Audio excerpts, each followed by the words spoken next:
Hello my soul family, कैसे हो आप सब। मेरी सभी सोल फैमिली को जय श्री राम, जय नीम करोली बाबा। आज मैं अपनी सोल फैमिली को बताऊंगी कि सोचिए क्या है दिमाग में चलता हमारे कि हम एक दिन मर जाएंगे। इतना डर मौत का हो जाता है, लेकिन फिर भी इंसान सुधरता नहीं है। सोचिए, मतलब जो अहंकार में डूबे पड़े हैं, जो इतना ज्यादा अहंकारी हैं, उनके लिए तो कहते हैं मौत आएगी आएगी, लेकिन उनको अपना पाप कर्म करना करना है। लेकिन जो नॉर्मल लोग हैं वो मौत को याद ही नहीं करते कि एक दिन मरना है। वो सोचते हैं बस हम जैसे हैं ऐसे रहेंगे सारी जिंदगी। बीमारी भी हो जाती है तो उनको लगता है कि हम मरेंगे नहीं। ये भी रहता है इल्यूजन। और जिसको मौत का डर हो जाता है वो क्या करता है, वो स्पिरिचुअल बन जाता है। उसको ये पता है कि एक दिन दुनिया से जाना है, तो उसको वैराग्य आ जाता है। वो डरता नहीं है, उसको उसको सच पता चल जाता है। उसको पता चल जाता है जैसे आए हैं वैसे ही एक दिन वापस जाना है। मतलब हम यहाँ किराएदार की तरह आए हैं, और एक दिन ये जो घर है, ये जो हमारी बॉडी है, आत्मा समझ जाती है कि एक दिन हमें इसे खाली ही करना पड़ेगा, कितना भी हम इससे मुंह पाल लें। तो आज मैं अपने सोल फैमिली को बताऊंगी कि जो मौत है वो अंतिम सत्य है। ये सबको पता है, सुनते हैं, जैसे मैंने आपसे बताया तो आप भी मानते हो हाँ अंतिम सत्य है। लेकिन उसके और आगे की चीजें मैं आपको बताऊंगी। देखिए, ये जो मौत होती है ना, ये टल नहीं सकती।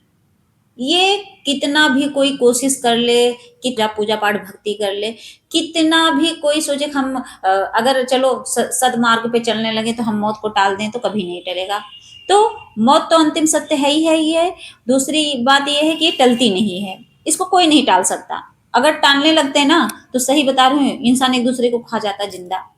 क्योंकि यही मौत ही एक ऐसी चीज है, एक ऐसा डर है जिसके अंदर आता है तो इंसान थोड़ा पुण्य कर्म कर लेता है, थोड़ा भगवान को मान लेता है।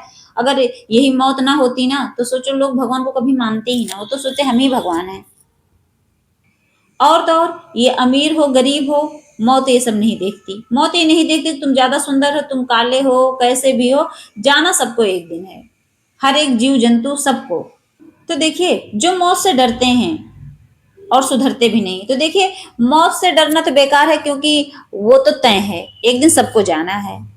लेकिन उसके पीछे कर्म भी तो करने रहते हैं। अगर मान लो कुछ लोग कहते हैं मरना है तो पाप कर्म कर लो, बहुत लोग कहते हैं कि मरना है तो अच्छे कर्म कर लो। ये भी तो है, विचारों का भी तो अंतर होता है। आज मैं अपनी सोल फैमिली को बताऊंगी कि मौत हमें सिखाती क्या है। मतलब ये जो मौत है, जो जिसको अंतिम सत्य बोलते हैं, ये हमें सिखाती क्या है। सबसे पहले तो घमंड करना व्यर्थ है। क्योंकि इंसान जब मौत होनी होनी है तो इंसान, मौत आती क्यों है, मौत इसलिए आती है कि सोच लो बेटा, यहाँ धरती पर आए हो तो तुम्हारा घमंड करना व्यर्थ है। और तो और मौत जो है क्या सिखाती है, ये सिखाती है कि जो तुम नफरत कर रहे हो बेकार है। क्यों कर रहे हो दूसरे से नफरत, एक दूसरे को मार काट रहे हैं, एक दूसरे से लड़ाई झगड़ा, जातिवाद, धर्म को लेके लड़ाई, जाति को लेके, वर्ण को लेके लड़ाई कर रहे हैं। तो मौत ये बताना चाहती है आपसे, हमारी आंखें खोलना चाहती है, कहती है बेकार है, इसके पीछे कितना भी पागल बन लो, कितना भी एक दूसरे से लड़ाई झगड़ा कर लो, एक दिन चले जाओगे यहाँ से, और यही आपकी बॉडी धरी की धरी रह जाएगी। और तो और सोचिए, मौत क्या सिखाती है। मौत ये सिखाती है कि भाई जो समय बचा है कितना अनमोल है तुम्हारे लिए। तुम पूरी जिंदगी इसी में लगाए पड़े हो, ये नहीं सोच रहे हो कि कल तुम्हारी मौत हो जाएगी, कम से कम अच्छे कर्म कर लो। ये भी तो मौत सिखाती है। और हम क्या करते हैं, हम पाप कर्म में लगे पड़े हैं। हमें समझ ही नहीं आ रहा है कि क्या सही है क्या गलत है। हमारे ही सामने हमारे ही सामने हमारे घर वाले धीरे धीरे चले जाते हैं, कितने लोग मर जाते हैं, माँ बाप दादी दादा आए चले गए, लेकिन फिर भी आंखें नहीं खुलती। कितनी बड़ी बात है। बस 10 दिन, महीना, 2 महीना, उसके बाद क्या, फिर अपने ही आदतों से मजबूर, फिर उसी चीज में वो लिप्त हो जाते हैं। सोचिए कितनी बड़ी बात है ये क्या है। हमें भ्रमित कर दिया जाता है, हमारी आत्मा को जगाने के बजाय सुला दिया जाता है। और तो और ये जो मौत होती है ना, ये हमारी आत्मा को जगाने के लिए आती है। इसलिए जगाने के लिए आती है कि अच्छे कर्म कर लो, थोड़ा भगवान का नाम जाप कर लो, थोड़ा पूजा पाठ भक्ति कर लो। लेकिन हम भटके पड़े हैं, भूले पड़े हैं कि हमें एक दिन दुनिया से जाना है। बस मौत शब्द तब तक याद रहता है जब तक हमारे आंखों के सामने ऐसा होता है। उसी दिन याद होता है जैसे कोई हमारे सामने चला जाता है। उतने दिन, कुछ दिन बस उसकी यादों में सोचते रहेंगे कि हाँ एक दिन हमें भी मरना। उसके बाद ऐसे भूलते हैं कि फिर उसी पाप कर्म में लग जाते हैं। ये क्या है? ये हमारे लिए बहुत बड़े दुख का कारण है। और देखिए, जो आध्यात्मिक दृष्टि से देखा जाए तो क्या है, हमारा शरीर नाश्वर है, एक दिन मिट्टी में मिल जाना है, इसका कोई अस्तित्व नहीं है। आत्मा क्या है? आत्मा शाश्वत है। आत्मा तो अजर अमर अविनाशी है, उसको ना कोई काट सकता है, ना मार सकता है, कुछ नहीं कर सकता।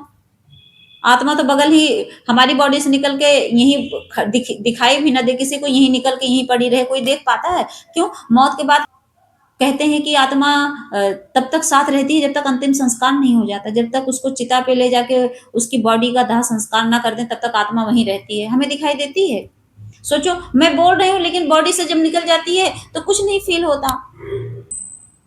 तो इसका मतलब क्या है? आत्मा शाश्वत है और बॉडी नाश्वर है, इसका नाश हो जाता है। बॉडी को आग जला देती है, पानी में बहा दो, वहां भी गल के मिट्टी में मिल जाएगा, मतलब हर जगह इसका नाश ही होता है। और तो और देखिए, आध्यात्मिक रूप से अगर देखा जाए तो ये जो मौत होती है, ये क्या होता है? अंत नहीं होता, परिवर्तन होता है। किसका? हमारी बॉडी का। अब आज मेरी आत्मा इस योनि में है, इस बॉडी में है, कल को कोई और जन्म लूंगी, उसमें चली जाएगी, वो तो परिवर्तन हो गया ना। आत्मा तो परिवर्तन कर रही है, नष्ट कौन हो रहा है? बॉडी नष्ट हो रही है। और तो और जो व्यक्ति, जो इंसान, जो मेरी सोल फैमिली मौत को समझ लेती है ना, तो वो डर, लालच, इन सबसे ऊपर उठ जाती है। उसके अंदर अपने पराये का भेद खत्म हो जाता है। जो ये समझ लेता है कि एक दिन दुनिया से जाना है ना, वो सच में कभी धर्म के लिए लड़ेगा ही नहीं, वो कभी जाति वर्ण के लिए लड़ेगा ही नहीं, वो कभी अपने घर में किसी से नहीं लड़ेगा। वो कहेगा भैया जो बोलना है बोलो, हमें पता है कि हम इस दुनिया में यही करने के लिए नहीं आए हैं, लड़ाई झगड़े ईर्षा द्वेष करने के लिए नहीं आए हैं। जो ये समझ लेता है, जो मौत को अच्छे से समझ लेता है, वो समझ जाता है, उसको बैराग हो जाता है, वही बैरागी बन जाता है, वही संत बन जाता है, वही महान पुरुष बन जाता है, वही महान आत्मा बन जाती है, और वही ईश्वर का भक्त बन जाता है। आपको क्या लगता है भक्ति आसान होती है? नहीं होती है। कितना भी कोई अपने आप को डिवाइन सोल कहे, लेकिन जब तक आप उस मौत को नहीं समझोगे, उस अंतिम सत्य को नहीं समझोगे, तब तक आप बैरागी नहीं बन सकते हो। सोचो, जो डिवाइन सोल है, मेरी उनसे रिक्वेस्ट है, सोचिए मैं आप लोगों को क्यों ये बातें बता रही हूँ। मतलब इसके पीछे का रीजन क्या है कि आपको डिवाइन कहना चाहते हैं, आपको यूनिवर्स याद दिलाना चाहते हैं कि याद करो, वो अंतिम सत्य को याद कर लो, तो तुम पीछे की सारी चीजें छोड़ दोगे, अपने आप डिटैच हो जाओगे। जिस दिन सच में, जिस दिन अगर मौत सामने खड़ी हो जाए ना, उस दिन इंसान के रोंगटे खड़े हो जाते हैं, शरीर कांपने लगता है डर के मारे। अंतिम सत्य है, लेकिन उससे लोग बहुत घबराते हैं, मौत से। तो कुछ घबराना नहीं है, डरना ही नहीं है, बस ये जान लो कि ये परिवर्तन होना है, एक ना एक दिन हमारी आत्मा इस बॉडी को छोड़ के जाएगी। और यही सोच के अच्छे कर्म में लग जाओ, अच्छे कर्म करो, पुण्य कर्म करो। ये जो मटन चिकन है, पाप कर्मा जितने भी व्यभिचार हैं, इन सब चीजों से दूर हो जाओ। मेरा तो मानना है कि अगर आप डिवाइन सोल हो, अगर आप सच में भगवान के चुने हुए बच्चे हो, तो मेरा कहना है कि अपने आप को चेंज करो। आप चेंज होगे, सही बता रहे हो, अगर हम 10 लोग चेंज होंगे तो कम से कम वो जो 100 की संख्या है, कम से कम वो 90 तो बनेगी। धीरे धीरे मेरे और सोल फैमिली हैं जो इन सब चीजों को नहीं मानते, चलो कोई बात नहीं, धीरे धीरे उनमें भी चेंज जाएगा। अगर हम 10 लोग अलग अलग जगह खड़े होकर 10 लोगों को अवेयर करेंगे, तो फिर 10 लोग हमारे से जुड़ेंगे, आप 10 लोगों को जोड़ोगे, थोड़ा स्पिरिचुअल बनाओगे, ऐसा करके क्या होगा, धीरे धीरे एक परिवर्तन होगा। ऐसा नहीं चेंज होता। आपको क्या लगता है ये ऐसे कलयुग, सतयुग, त्रेता युग चल रहा है? नहीं, मैं बोलती हूँ कि ये सतयुग है। अब सतयुग का आगाज अगर मैंने करा है, मैं चाहती हूँ कि सतयुग आए, तो कैसे आएगा? जब आपको मैं अवेयर कर रही हूँ, आप किसी और को करोगे, ऐसे ही तो आएगा। जैसे होते एक एक कड़ी जोड़ना, तो उनको जोड़ना पड़ेगा, आप लोगों को अपना कदम बढ़ाना पड़ेगा। समझ लो, ये डिवाइन का आदेश है, ये यूनिवर्स का संदेश है आपके लिए, अपनी सोल फैमिली के लिए। मैं ये संदेश लेकर आई हूँ, समझ लीजिए, एक दूत बनकर, अपने हनुमान बाबा की तरफ से, अपने यूनिवर्स की तरफ से, अपने डिवाइन की तरफ से। और एक अंतिम सत्य है कि मौत का डर आपको गुलाम बना देती है, और मौत की समझ आपको मुक्ति दिला देती है। तो क्या करना है? मौत से डरना नहीं है, उसको समझना है। समझ जाओगे तो आप मुक्त हो जाओगे। अगर डरोगे तब तो आप बंधन में पड़ जाओगे, तब तो आप गुलाम बन जाओगे मौत के। ये बात हमेशा याद रखना, क्योंकि हमेशा एक कोने पे डर रहेगा तो आप उसके गुलाम हो, कुछ भी करने को तैयार रहो। गुलाम बनने पे क्या होगा?